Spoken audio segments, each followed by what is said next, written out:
Welcome to the McDonald's Coaches Bench, each and every week on Mix 104.1 with Coach Marty Wheeler. This program brought to you by the area McDonald's restaurants by the Smith family. And we appreciate Mark Smith and everybody with the area McDonald's restaurants.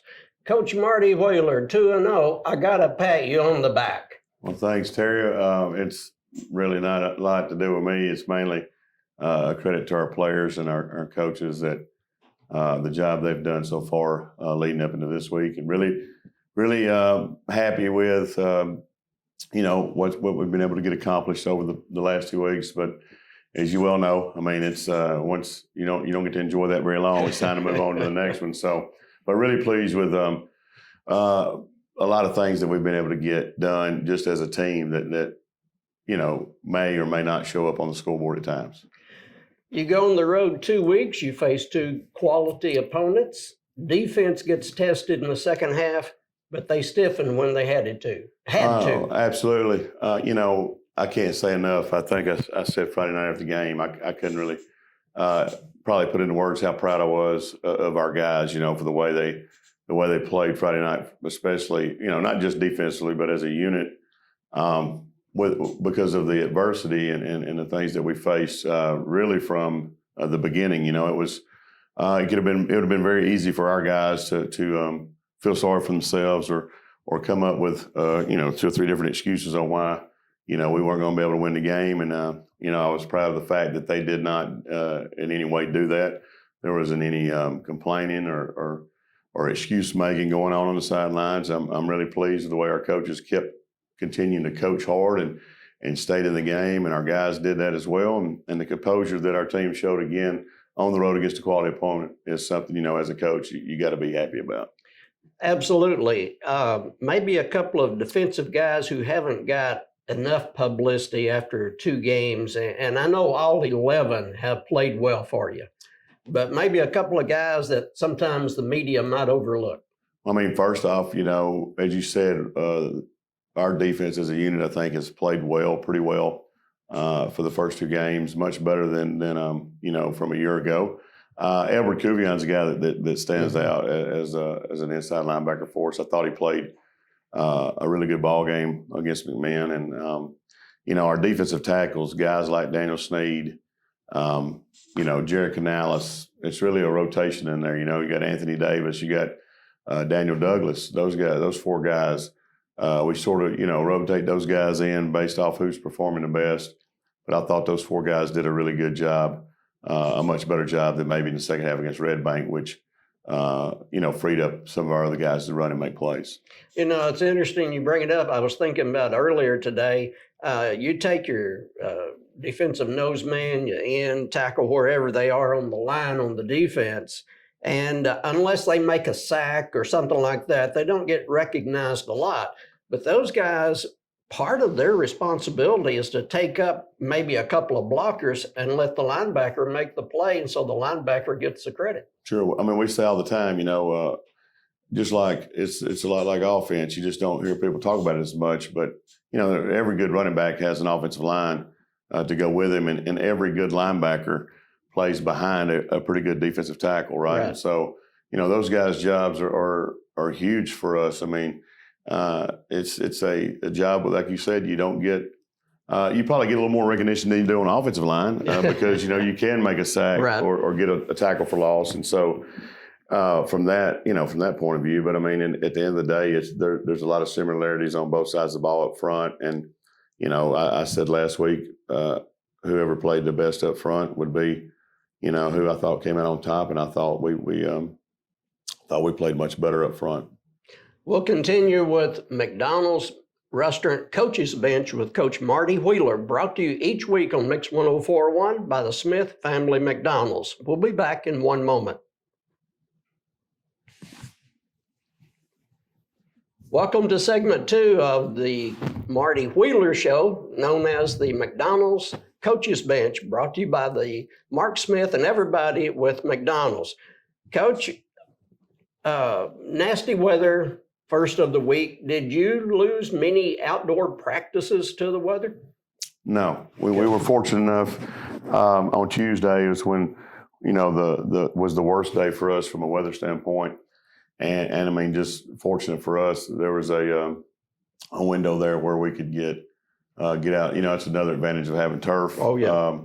It's as long as it's not lightning and thundering, and not raining so hard you can't see, then we have we'll be able to get outside. I mean, the rain doesn't bother me. I mean, we got some guys that they're a little softer than I am. So, but we're going to, I think our players, that's another thing from a culture standpoint that we figured out, like our kids want to be outside to practice. And I don't know if that's always been the case, but you get so much more done outside, or you feel like you do. And so I would say, we had to tweak practice a little bit from a time standpoint, just to try to get the things we felt like we needed to get in.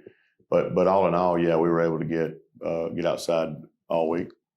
Coach, this is the big rival week. You, Bradley, you know the history, you know the community's involvement. This game is talked about all year long. How do you keep your players from using up their energy through the week and not being too high on Monday, Tuesday, Wednesday, rather than having what they need on Friday night? Well, I mean, I think the number one thing is probably routine. We try to stay on routine, on schedule, and nothing really changes as far as, from a practice schedule standpoint.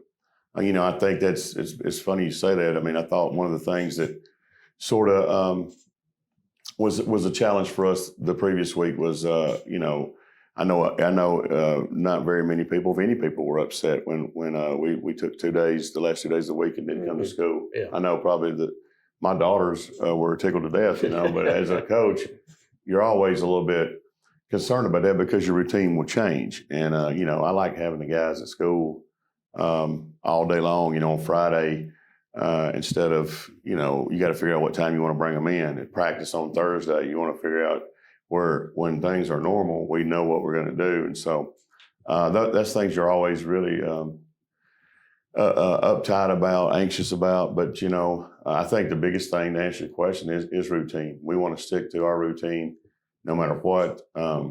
And we've been able to do that. And I think that, you don't have to really talk a lot about who we're playing this week. Everybody knows who the opponent is. And it's fun to see that both schools, I think, from a student body standpoint, get excited about it, but at the end of the day, the ball will kick off at 7:00, and the team that makes the least amount of mistakes and the team that blocks and tackles the best will be the team that's going to win. Absolutely. Never fails. Speaking of routine, I got to ask you this. The last couple of years, Friday was work boot days. Mm-hmm. You wore your work boots on Friday. Is that routine continuing this year? I had them on Friday when we played Red Bank. All right. That was another thing, it jacked up a little bit the routine for Friday when we didn't have school. But I mean, like I said before, I mean, the boots sort of, for some reason, was a big deal here in the beginning. I mean, I'll wear, high heels or whatever I need to wear up here if it helps us win. I really don't, make that big a deal about it myself. I'll wear whatever I need to wear if I think it's going to help us win. Okay, Coach, that's a good answer. I just hadn't talked to you about it this year, on or off the air. I had to know it. Yeah, I have them on. Okay, all right, good deal. You got a couple of players nicked up last week. At this point, and this is a pre-recorded program, we do this in the middle of the week, so this is not up to date and the last word on the subject. How do you feel about the health of your team going into tonight? Well, I mean, we did have a couple guys. That was part of the adversity I was talking about earlier last week. In the first series offensively alone, we lost. Tito had to come out of the game. He took a hit, to his knee.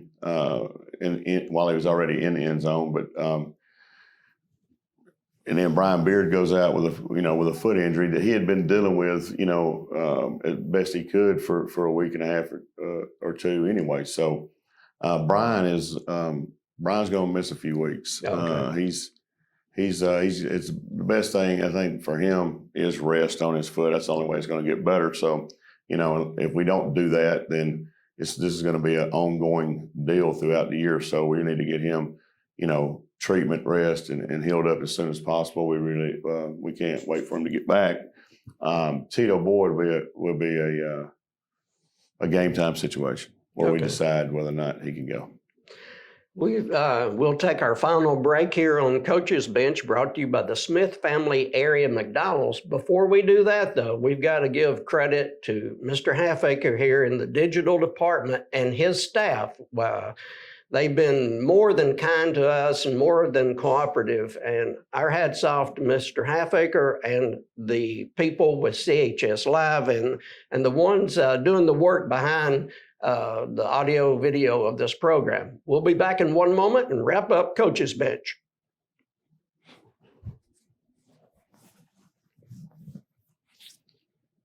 Coach Marty Wheeler, the Bears tonight, Blue Raider Nation hoping to break the streak. You have a quality opponent, whether you call them the Bears or crosstown rival, whatever.